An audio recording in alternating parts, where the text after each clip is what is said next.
बिस्मिल्लाहिर्रहमानिर्रहीम अस्सलामु अलैकुम दोस्तों अगर आप लोगों ने ओवरऑल पाकिस्तान से पाकिस्तान नेवी में एज ए सेलर अगर किसी भी पोस्ट पर अप्लाई किया है और टेस्ट देना है तो दोस्तों ये वीडियो आप लोगों के लिए बहुत ही ज़्यादा इंपॉर्टेंट है, बल्कि हद से ज़्यादा इंपॉर्टेंट है। दोस्तों इस वीडियो में एक्सपीरियंस क्वेश्चन यानी एकेडमिक पार्ट के और इंटेलिजेंस पोर्शन के दोस्तों फुल डिटेल और वजाहत के साथ डिस्कस करने जा रहा हूँ। दोस्तों ये वीडियो आपका Pakistan navy sailor test pass करने में काफ़ी हेल्पफुल साबित होगी। तो नए आने वाले दोस्तों से रिक्वेस्ट है कि वो हमारे चैनल को सब्सक्राइब कर दें ताकि इस तरह की मालूमाती वीडियो जॉब के रिलेटेड आप लोगों तक बर वक्त पहुँच सके। तो दोस्तों वीडियो का आगाज़ करते हैं। उससे पहले आप लोगों को बताता चलूँ दोस्तों, ये जो एक्सपीरियंस है ये मुझे व्हाट्सएप पर सेंड किया गया है। तो दोस्तों वीडियो का आगाज़ करते हैं। तो हमारा जो फर्स्ट क्वेश्चन है वो है वाटर बॉइलिंग पॉइंट, यानी जो पानी का बॉइलिंग पॉइंट वो कितना है। तो दोस्तों वो है 100 डिग्री सेल्सियस। 100 डिग्री सेल्सियस ये मतलब है कि पानी का बॉइलिंग पॉइंट है, ये आप लोगों ने याद रखना है।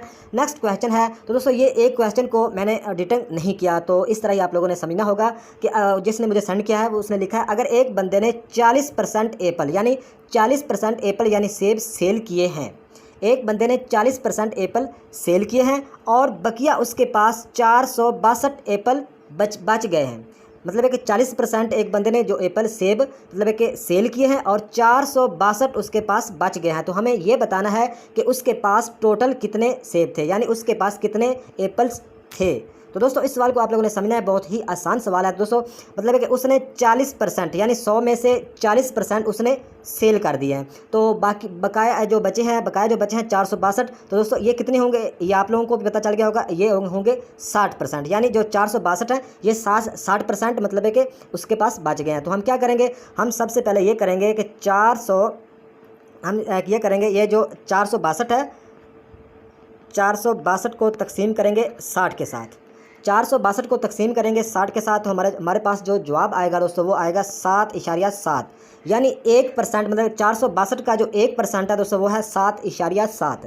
तो अब 1% निकल आया तो अब बहुत ही आसान होगा। हम क्या करेंगे, हमारे पास जो 1% है 462 का वो है 7.7। तो दोस्तों क्या करेंगे, 7.7 को हम ज़रब कर देंगे 40% के साथ, तो इसका जवाब आएगा 308।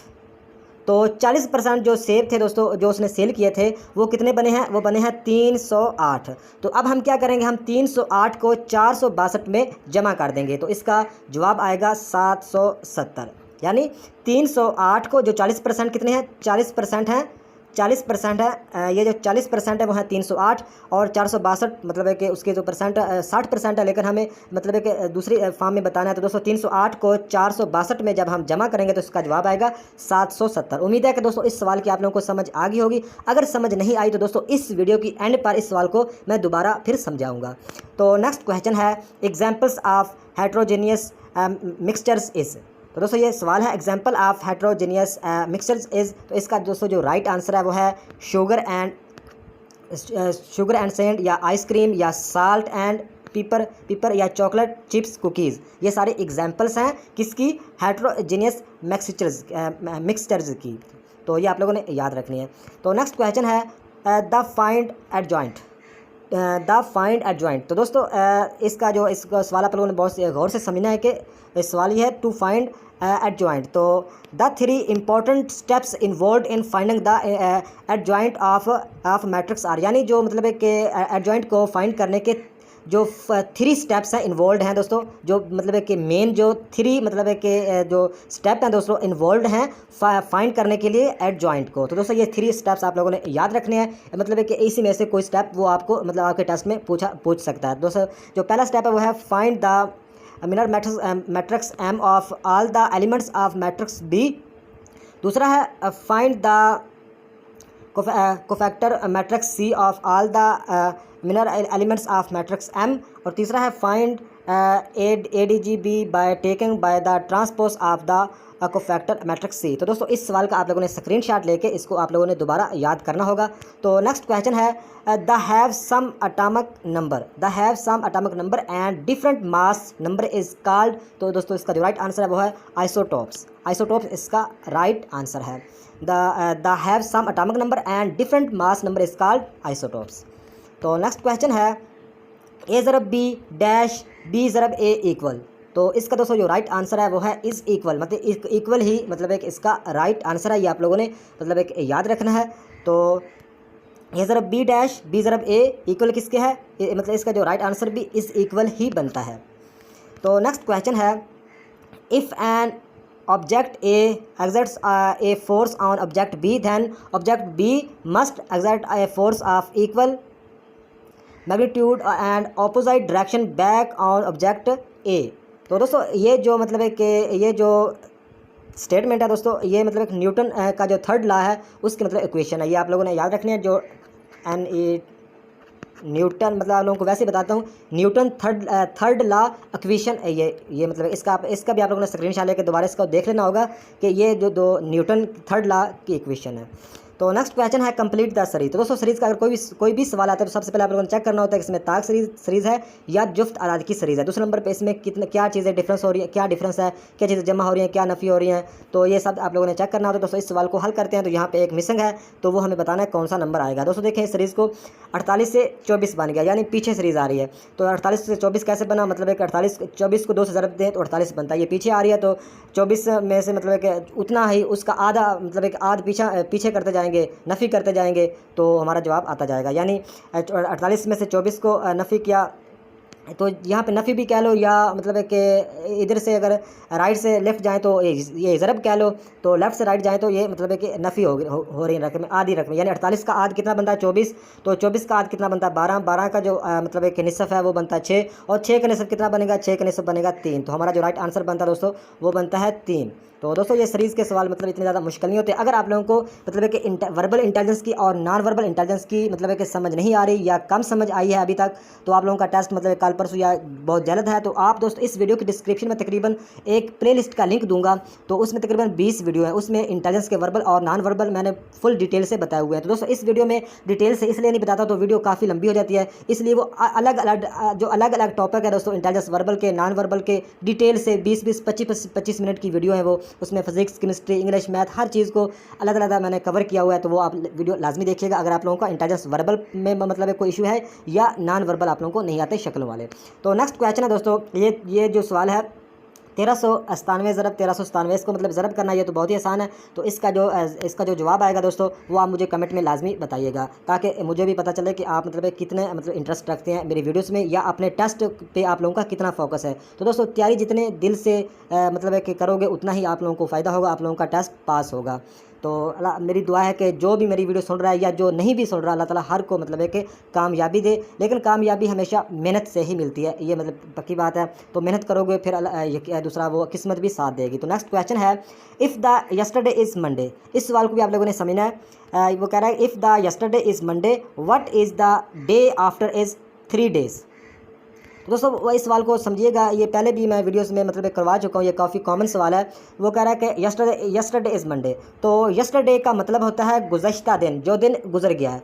तो जो दिन गुजर गया है उस दिन था मंडे, यानी उस दिन था मंडे। जो मतलब मिसाल के तौर पर जो कल का दिन गुजर गया है, यानी यस्टरडे गुज़श्ता दिन होता है, तो कल मंडे था तो आज क्या है, आज ट्यूसडे है। गुज़श्ता दिन गुजर गया उसको मंडे था, तो आज क्या है, आज ट्यूसडे है। अच्छा आप लोगों ने ये याद रखना है आज क्या है, आज है ट्यूसडे, ये आप लोगों ने याद रखना है। तो आगे क्या कह रहा है, what is the day after it's 3 days, यानी वो कह रहा है कि मतलब है कि आज के बाद what is the day after it's 3, मतलब है कि आज के 3 दिन बाद कौन सा दिन होगा, आज के 3 दिन बाद कौन सा दिन होगा। यानी पूरे सवाल की आप लोगों को फिर दोबारा बताता हूँ कि कल तो यस्टरडे यानी जो दिन गुजर गया है उसको मंडे था, तो आज क्या है, आज ट्यूसडे है। आज के 3 दिन बाद कौन सा दिन होगा, तो आज के 3 दिन बाद होगा, आज ट्यूसडे है तो कल वेनसडे होगा, परसों थर्सडे होगा, उसके बाद फ्राइडे होगा, तो उसके नेक्स्ट होगा सैटरडे। तो हमारा जो राइट आंसर बनता है दोस्तों वो बनता है सैटरडे। ये आप लोगों ने याद रखना है और आप लोगों ने खुद भी इस सवाल को हल करने की कोशिश करनी है। अगर आप लोगों को लगे कि मेरा जवाब गलत है तो आप मुझे कमेंट में लाजमी बताइएगा। तो जो इसका सही आंसर होगा वो आप मुझे कमेंट में लाजमी बताइएगा। लेकिन मेरे हिसाब से तकरीबन 90% ये जो मैं जवाब बता रहा हूँ ये ठीक है, सैटरडे ही आता है। तो नेक्स्ट क्वेश्चन है, ऑपोजिट ऑफ न्यूसेंस। तो ऑपोजिट है न्यूसेंस का जो ऑपोजिट है दोस्तों वो है ब्लस्टर, बोर या बोथर। इनमें से कोई भी आए आप लोगों ने ठीक करना होगा। तो ब्लस्टर, बोर या बोथर। नेक्स्ट क्वेश्चन है, रीअरेंज द वर्ड KISPATAN, यानी रीअरेंज का मतलब होता है कि ये जो वर्ड दिए हुए हैं KISPATAN, इससे एक ऐसा लफ्ज़ बने जिसका कोई मतलब हो।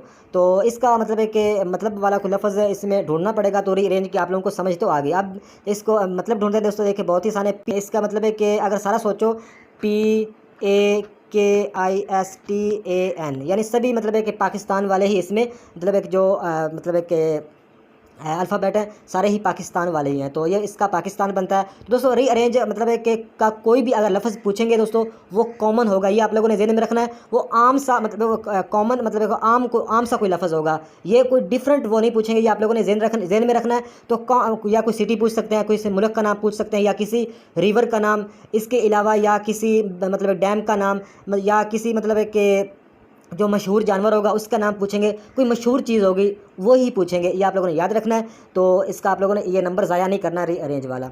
तो नेक्स्ट क्वेश्चन है when electron inter in the nucleus, when electron inter in the nucleus, इसका राइट आंसर है when anode is present, when anode is present, इसका राइट आंसर है। When electron inter in the nucleus, इसका right answer है when anode is present. तो next question है he reached London dash train. तो दोस्तों इसमें बाय जो प्रेपोजिशन यूज़ है दोस्तों ये बहुत ही इंपॉर्टेंट सवाल है, और मतलब एक काफ़ी मतलब है कि ये दफ़ा मतलब कि रिपीट हुआ ये सवाल, मतलब थोड़ी सी वो शेप इसकी चेंज करते हैं लेकिन सवाल एक ही रहता है। ही रीच्ड लंदन बाय बस, बाय ट्रेन। तो दोस्तों यहाँ पे बाय बस हो, बाय कार हो, तो इसमें बाय मतलब एक बाय ही मतलब एक जो सफ़र के दौरान अगर किसी भी मतलब एक चीज़ का जिक्र आता है, बस का, ट्रेन का, हवाई जहाज़ का, मतलब हवाई जहाज़ तो नहीं आता लेकिन इसमें बस, वैगन, कार ये सभी आते हैं। तो ये क्या बनता है, he reached London by train. Next question है nib is to pen then horse is to, मतलब है कि जो वो कह रहा है कि जो निब है इसका जो तल्लक है वो है पिन के साथ, दैन हॉर्स का तल्लक किसके साथ होगा। दोस्तों हॉर्स का तल्लक राइडिंग के साथ ही होता है, लेकिन इस सवाल में भी मुझे डाउट है। ये जो मतलब है कि जिस लड़के ने मुझे सेंड किया है उसने भी मुझे उसका जवाब नहीं बताया, वो भी कह रहा था कि पता नहीं कौन सा मैंने लगाया था, उसको भी समझ नहीं आई। तो निब इज़ टू पिन, यानी निब का जो तल्लक है पिन की मतलब एक निब होती है, जो जिससे आप आगे जो लिखती है उसको निब बोलते हैं। तो पिन जो पिन कलम होती है दोस्तों उसकी तो आगे निब होती है, लेकिन हॉर्स की क्या होती है दोस्तों, जो राइडिंग है ये तो मतलब हॉर्स की सवारी की जाती है, लेकिन मुझे लगता है कि राइडिंग इसका मतलब एक एग्जैक्ट जवाब नहीं है। तो ये भी मतलब है कि आप लोगों ने खुद ही इसकी सर्चिंग करके इसका जो राइट आंसर बनता है 100% आप वो मुझे बताएंगे, ताकि मतलब किसी और को भी मैं बता सकूं। तो इतना ही मेरे पास मतलब है कि टाइम नहीं होता, और भी काफ़ी काम होते हैं कि मैं मतलब कि ना नहीं तो एक एक सवाल की मैं कोशिश करता हूं कि सर्च करके या जहां से भी उसका जवाब मिले लाजमी इकट्ठा करूं। तो नेक्स्ट क्वेश्चन है transformers works on the principle, यानी जो ट्रांसफार्मर है वो जो काम करता है वो मतलब है कि किस प्रिंसिपल पे काम करता है, या ये समझ लो कि जो ट्रांसफार्मर है वो काम मतलब किस बुनियाद पे करता है दोस्तों, वो बुनियाद है म्यूचुअल इंडक्शन फ्राडेला, मतलब है कि इसका राइट आंसर है जो ट्रांसफार्मर्स है वो काम करता है on the principle of mutual induction फ्राडेला, म्यूचुअल इंडक्शन फ्राडेला, ये आप लोगों ने याद कर लेना है, म्यूचुअल इंडक्शन फ्राडेला। नेक्स्ट क्वेश्चन है n butyl chloride and ISO butyl chloride both are chain. तो ये सवाल आप लोगों को दोबारा समझिएगा, n butyl chloride and ISO butyl chloride both are chain, तो इसका राइट आंसर है आइसोमेर्स इसका राइट आंसर है। तो इसके रिलेटेड ही एक और सवाल है, ये मतलब है कि जो ऊपर वाला सवाल है ये मतलब है कि टेस्ट में आ चुका है, लेकिन जो नीचे वाला सवाल है ये मैंने खुद ही मतलब है कि बनाया ताकि अगर ये पूछ ले तो वो आप लोगों को पता होना चाहिए। तो दोस्तों दूसरे नंबर पे वो इस हिसाब से अगर पूछेगा तो ये भी पूछ सकता है how many isomers are possible for butyl, तो इसका राइट आंसर है 4 आइसोमेरिक फॉर्म। तो दोस्तों ये दोनों सवाल आप लोगों ने याद रखने हैं। तो नेक्स्ट क्वेश्चन है the African animal are called river of horse, यानी जो अफ्रीका का एनिमल एक है वो कहलाता है रिवर का घोड़ा, यानी दरिया का घोड़ा कहलाता है, अफ्रीका का वो जानवर है। तो उसका क्या नाम है दोस्तों, उसका नाम है हाइपोटेमस, इसका बनता है हाइपोटेमस, उसका राइट आंसर है। तो ये आप लोगों ने लफ्ज़ याद करना है। इस स्पेलिंग वो मतलब है कि जो क्वेश्चन है जो ऑप्शन होते हैं उसमें वो थोड़ी सी मतलब है कि मिस मतलब है कि स्पेलिंग करके वो गलत का भी मतलब है कि वो आप किसी गलत को टेक ना कर देना। इसके स्पेलिंग आप लोगों ने देख लेने होंगे, HIPPOTAMUSES हाइपोटेमस ये बनता है, ये मतलब है कि रिवर ऑफ हॉर्स है, यानी दरिया का घोड़ा है अफ्रीका का। तो नेक्स्ट क्वेश्चन है Pakistan and Afghanistan border known as, यानी जो पाकिस्तान और अफगानिस्तान का बॉर्डर है दोस्तों उसे क्या कहते हैं, उसे कहते हैं ड्यूरेंट लाइन,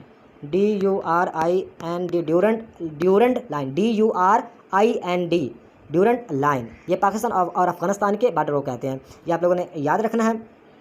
तो दोस्तों ये जो पाकिस्तान और अफगानिस्तान का जो बॉर्डर दोस्तों, इसकी जो लंबाई है वो मतलब है कि 2640 के करीब है, या मतलब है कि ये भी आप लोगों ने देख लेनी होगी, ये सवाल भी मतलब वो पूछ सकते हैं। और ये मतलब है कि 1891 में ये मतलब है कि इसकी मतलब एक पक्की जो लाइन लगी थी पाकिस्तान और अफगानिस्तान के बॉर्डर की। तो नेक्स्ट क्वेश्चन है, national fruit in Pakistan in winter. National fruit in Pakistan is winter, तो ये वो है गावा अमरूद। ये आप लोगों ने जो नेशनल फ्रूट है वो मेरे ख्याल में आम है, लेकिन ये इस सवाल में देखें दोस्तों वो क्या पूछ रहे हैं, national fruit in Pakistan is winter.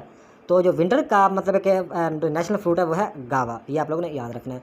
Next question है दोस्तों, तो जिसने मुझे एक्सपीरियंस सेंड किया उस लड़के ने बताया कि सर वो जो नॉन वर्बल हैं मतलब एक MCQs हैं वो सारे क्लॉकवाइज और एंटी क्लॉकवाइज ही थे, यानी जो डायरेक्शन वाइज मतलब एक जो चेंज होते हैं, यानी एक शक्ल से दूसरी शक्ल बनती है, तीसरी से चौथी कौन सी बनती है, इज़ टू एज़, या इस जिसमें मतलब एक डायरेक्शन होती है मतलब एक 90 डिग्री जो डायरेक्शन होती है चेंज ऊपर एंटी क्लॉकवाइज, या एंटी क्लॉकवाइज होता है जो मतलब एक मुखालिफ सिमत में मतलब एक डायरेक्शन हो, और क्लॉकवाइज जो मतलब एक सही सिमत में जो डायरेक्शन होती है।